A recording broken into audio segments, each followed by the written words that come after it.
Assalamualaikum warahmatullahi wabarakatuh. Saya di sini dengan Alda Firanti, Prodi Agroteknologi. Kami akan menjelaskan tentang iptek dan seni menurut Islam. 1. Definisi iptek. 2. Menerapkan iptek dengan baik. 3. Iptek menurut Islam. 4. Kewajiban mencari ilmu. 5. Interaksi iman, ilmu, dan alam. 6. Keutamaan orang berilmu. 7. Menyikapi perkembangan iptek. 8. Pengertian seni. 9. Seni menurut Islam. 10. Fungsi seni. 11. Fungsi seni menurut Islam. 12. Tujuan seni. Definisi iptek. Ilmu adalah sumber teknologi yang mampu memberikan kemampuan munculnya berbagai penemuan rekayasa dan ide-ide. Teknologi adalah terapan atau aplikasi dari ilmu yang dapat ditunjukkan dalam hasil nyata yang lebih canggih dan dapat mendorong manusia untuk berkembang lebih maju lagi.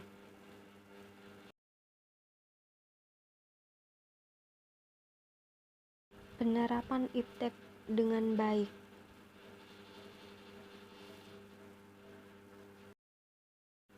Menjaga keserasian dan keseimbangan dengan lingkungan setempat. Teknologi yang akan diterapkan hendaknya betul-betul dengan mencegah timbulnya permasalahan di tempat itu, memanfaatkan seoptimal mungkin segala sumber daya alam dan sumber daya manusia yang ada. Iptek menurut Islam. Peran Islam dalam perkembangan iptek adalah bahwa syariah Islam harus dijadikan standar pemanfaatan iptek. Ketentuan halal haram wajib dijadikan tolak ukur dan pemanfaatan iptek.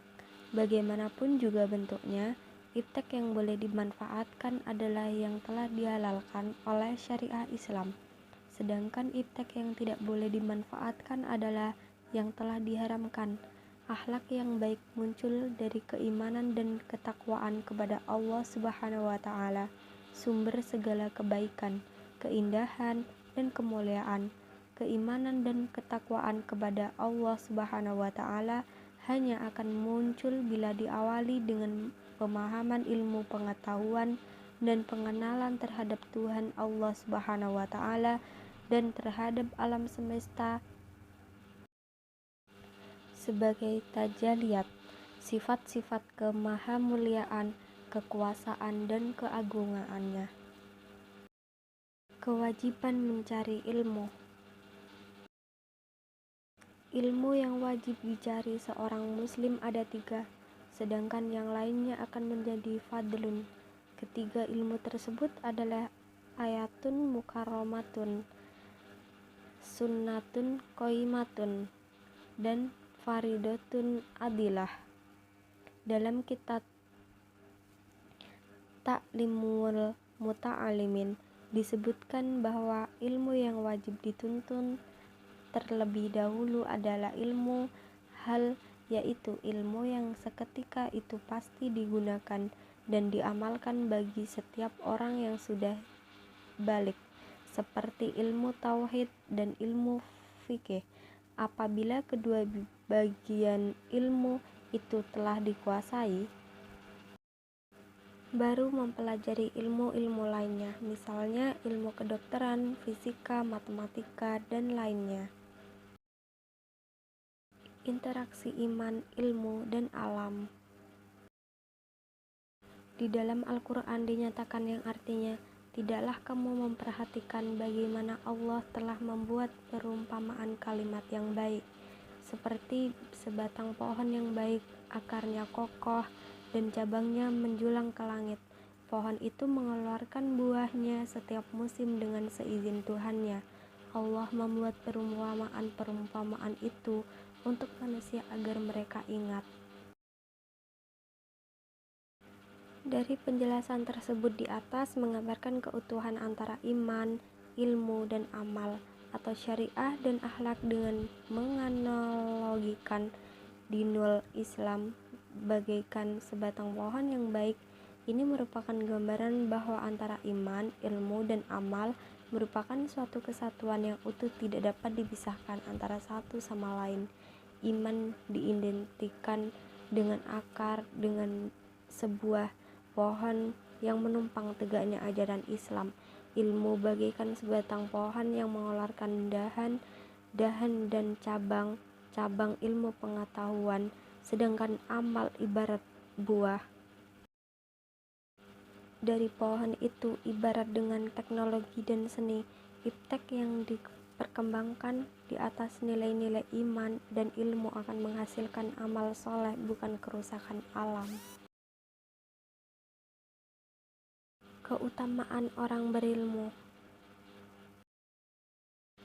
Dalam surat Ali Imran ayat ke-18, Allah Subhanahu wa taala berfirman, Allah menyatakan bahwasannya tidak ada Tuhan melainkan Dia yang berhak disembah, yang menegakkan keadilan. Para malaikat dan orang-orang yang berilmu juga menyatakan yang demikian itu. Tak ada Tuhan melainkan Dia yang berhak disembah, yang maha perkasa lagi maha bijaksana. Dalam ayat ini ditegaskan pada golongan orang berilmu bahwa mereka amat istimewa di sisi Allah Subhanahu wa taala. Mereka diangkat sejajar dengan para malaikat yang menjadi saksi keesaan Allah Subhanahu wa taala. Rasulullah Shallallahu alaihi wasallam juga bersabda, barang siapa yang menyembunyikan ilmu akan dikendali mulutnya oleh Allah pada hari kiamat dengan kendali dari api neraka.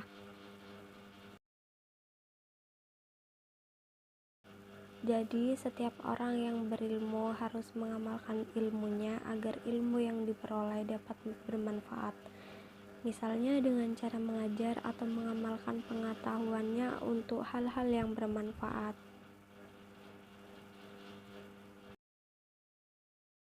Menyikapi perkembangan iptek. Menurut Mehdi Husyani, dalam menghadapi perkembangan iptek, ilmuwan muslim dapat dikelompokkan dalam 3 kelompok. Kelompok yang menganggap iptek modern bersifat netral dan berusaha melegitimasi hasil-hasil iptek modern dengan mencari ayat-ayat Al-Quran yang sesuai.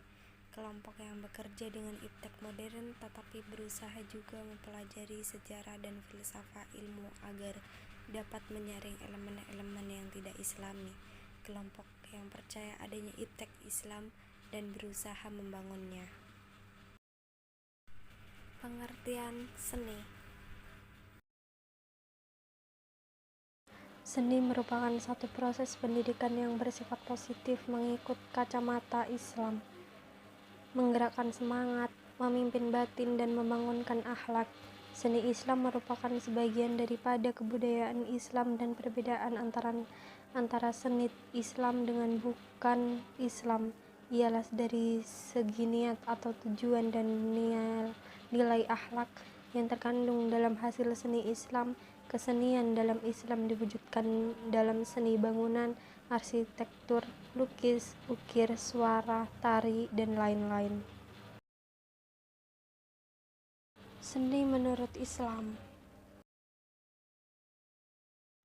Seni merupakan fitrah yang Allah ciptakan dari diri manusia.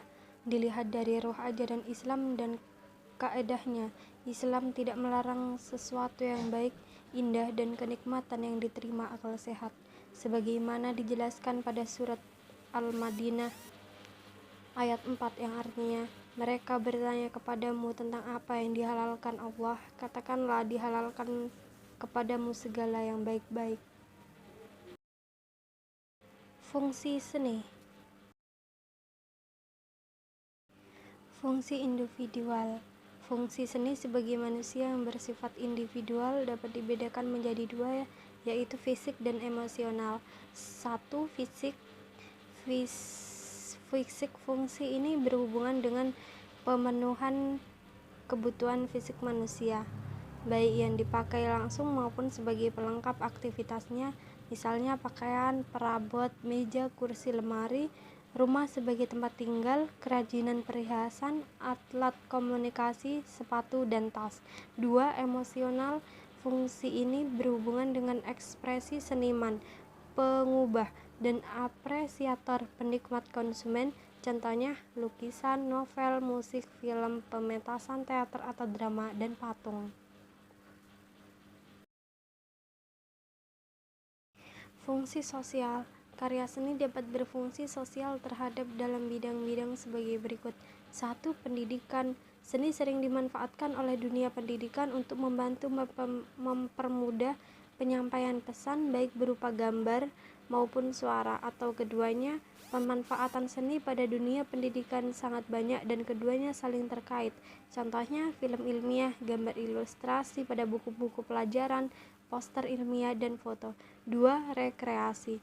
Fungsi seni dalam hal reaksi mempunyai bentuk yang mampu menciptakan suatu kondisi tertentu yang bersifat penyegaran dan pengharuan dari kondisi yang telah ada.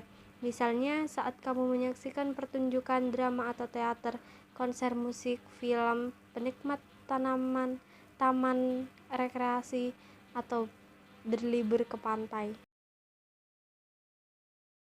3. Komunikasi. Seni dapat digunakan sebagai media untuk menghubungkan atau berhubungan antara seseorang dengan orang lain atau masyarakat. Bentuknya bisa berupa anjuran, pesan, gagasan, produk, perintah atau larangan. Jenis tampilannya bisa berubah: handphone, TV, poster, reklame, internet, baligo, dan radio. 4. Keagamaan atau religi. Fungsi seni dalam bidang keagamaan bisa menandakan atau mengidentifikasikan kekhasan serta ciri khas dari agama. Contohnya arsitektur masjid, gereja, makam, candi, kaligrafi, bentuk dekorasi rumah ibadah, dan pakaian ibadah. Fungsi seni menurut Islam. Dari segi fungsi, seni merupakan media mensyukuri nikmat Allah yang telah menganugerahi manusia dengan berbagai potensi, baik potensi diri maupun potensi indrawi. Fungsi seni yang lain ialah menghayati kebesaran Allah baik yang terdapat di alam maupun yang terdapat pada kreasi manusia. Seni dapat dibilang sebagai kegiatan penyeimbangan antara badan dan jiwa manusia. Dan Islam telah mengembangkan suatu keseluruhan yang harmonis di dalam manusia. Islam menuntut untuk mengembangkan berkat-berkat kesenian manusia dengan jiwa kesederhanaan, tidak berlebih-lebihan. Firman Allah Subhanahu wa taala, "Sesungguhnya kami telah menghiasi langit yang dekat dengan lampu-lampu. Sesungguhnya kami telah menjadikan apa yang ada di bumi sebagai perhiasan baginya agar kami menguji mereka siapakah di antara mereka yang terbaik perbuatannya." Tujuan seni. Seni adalah bagian dari kehidupan kita sendiri.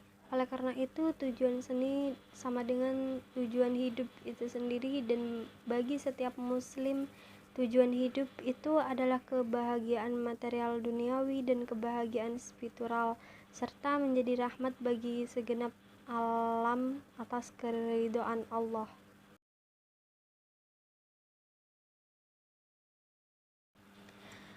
Dan saya ucapkan terima kasih dan mohon maaf apabila ada penyampaian yang kurang berkenan. Atas segala kehilafan dan kurang lebihnya saya memohon maaf yang sebesar-besarnya.